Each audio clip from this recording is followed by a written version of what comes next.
तो आइए दोस्तों, आज की इस वीडियो में आप लोग का स्वागत है। इस वीडियो के माध्यम से पूर्णांक को आसानी से समझ सकते हैं, तो आप लोग इस वीडियो के अंत तक ज़रूर देखें।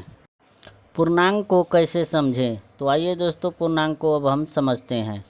पूर्ण संख्याओं की तरह पूर्णांकों में भी भिन्नात्मक भाग शामिल नहीं होता है। इस प्रकार हम कह सकते हैं, पूर्णांक वे संख्याएं हैं जो धनात्मक, ऋणात्मक या शून्य हो सकती है।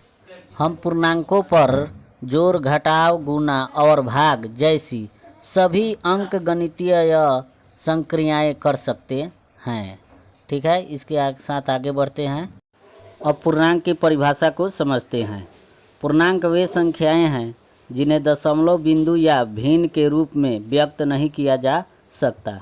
दूसरे शब्द में इसे समझते हैं, पूर्णांक वे संख्याएं हैं जो पूर्ण संख्याओं या शून्य से बनी होती है। ठीक, पूर्णांक वे संख्याएं हैं जो पूर्ण संख्या या शून्य से बनी होती है। आगे बढ़ते हैं इसी के साथ और आगे समझते हैं। ठीक है, चलिए आगे चलते हैं। अब परिभाषा के अनुसार पूर्णांक को समझते हैं। पूर्णांक वह संख्या होती है जो जीरो सहित धनात्मक और ऋणात्मक दोनों ही पूर्ण संख्याओं के समूह से संबंधित होती है। जैसे कि आप रेखा पर दर्शाए गए अंक को आप देख सकते हैं। जीरो के बाईं तरफ -1, -2, -3 और जीरो के दाहिने तरफ +1, +2, +3 अनंत तक जाएगा। तो इस रेखा द्वारा हम इसे आसानी से समझ सकते हैं, इस परिभाषा को। फिर आगे बढ़ते हैं।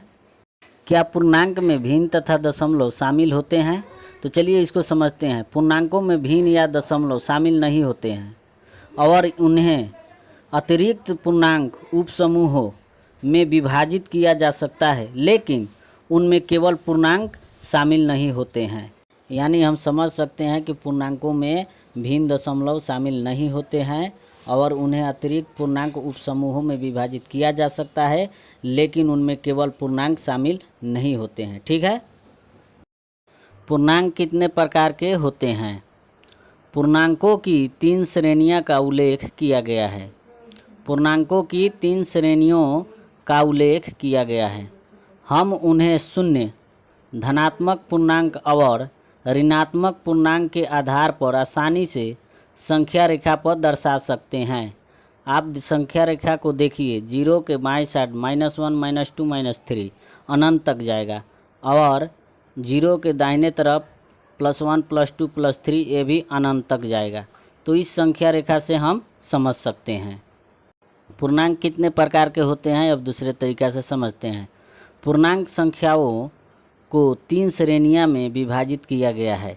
पहला शून्य, दूसरा धनात्मक पूर्णांक और तीसरा ऋणात्मक पूर्णांक। शून्य एक पूर्णांक है जो न तो धनात्मक है और ना ही ऋणात्मक है। तो इन 3 श्रेणियों में विभाजित किया गया है।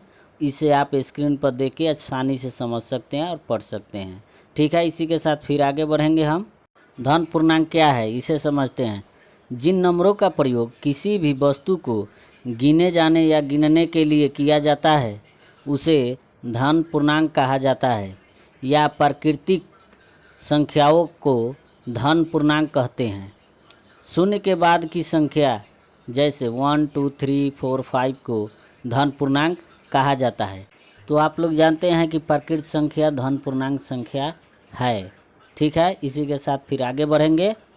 तो अब धनात्मक पूर्णांक समझे। धनात्मक पूर्णांक वह संख्या होती है जो धनात्मक होती है या जिसका ऋणात्मक चिन्ह नहीं होता है और यह शून्य से ऊपर होती है। उदाहरण के लिए आप 2, 5, 7, 8, 9 ऐसे आप देख सकते हैं। ये सभी धन पूर्णांक या धनात्मक पूर्णांक संख्या है। तो इसे आप पढ़ के समझ सकते हैं। ठीक है, इसी के साथ फिर आगे बढ़ेंगे और आगे देखेंगे। तो ऋणात्मक पूर्णांक को अब समझते हैं। ऋणात्मक पूर्णांक वे संख्याएं हैं जिनका मान शून्य से कम होता है। इनमें भिन्न या दशमलव शामिल नहीं होते हैं। उदाहरण के लिए -7, -10 ये शून्य से कम है, तो ये ऋणात्मक पूर्णांक हैं।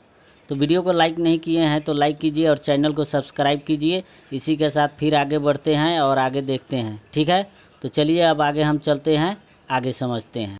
वीडियो में बने रहें, अभी और आगे देखना है। ठीक है, चलिए आगे चलते हैं। धनात्मक और ऋणात्मक पूर्णांक क्या है, अब एक साथ इसको हम समझते हैं।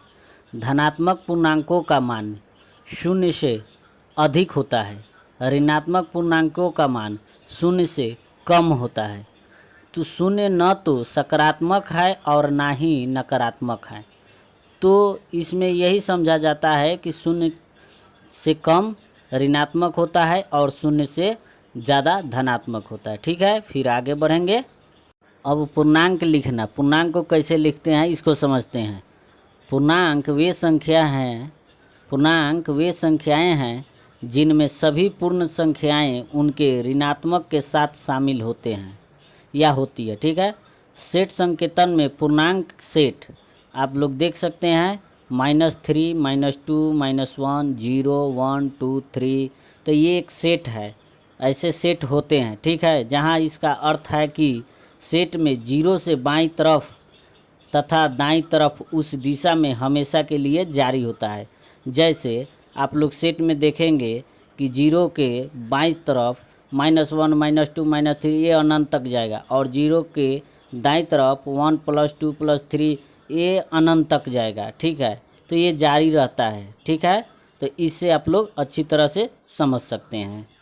इसी के साथ आगे बढ़ते हैं और आगे और समझते हैं। तो चलिए पूर्णांक के उदाहरण को समझते हैं। संख्या 0, 1, -1, 2, -2, 3, -3 का संग्रह पूर्णांक कहलाता है। ठीक है, जहां अब देखिए संख्या +1, +2, +3 धनात्मक पूर्णांक कहे जाते हैं। संख्या -1, -2, -3 ये ऋणात्मक पूर्णांक कहे जाते हैं।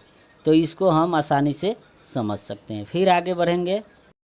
पूर्णांक का सूत्र क्या होता है? पूर्णांक का सूत्र क्या होता है, चलिए इसको हम समझते हैं।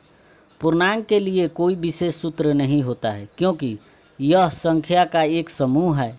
लेकिन जब हम पूर्णांकों पर जोड़ घटाव आदि जैसे कोई गणितीय कार्य करते हैं तो कुछ नियम होते हैं। जैसे दो धनात्मक पूर्णांकों को जोड़ने पर हमेशा एक धनात्मक पूर्णांक प्राप्त होता है। तो इस माध्यम से हम इसको समझ सकते हैं। ठीक है, तो दोस्तों वीडियो समाप्त हुआ। वीडियो को लाइक कीजिए और चैनल को सब्सक्राइब कीजिए। फिर मिलेंगे अगले वीडियो में, तब तक के लिए धन्यवाद।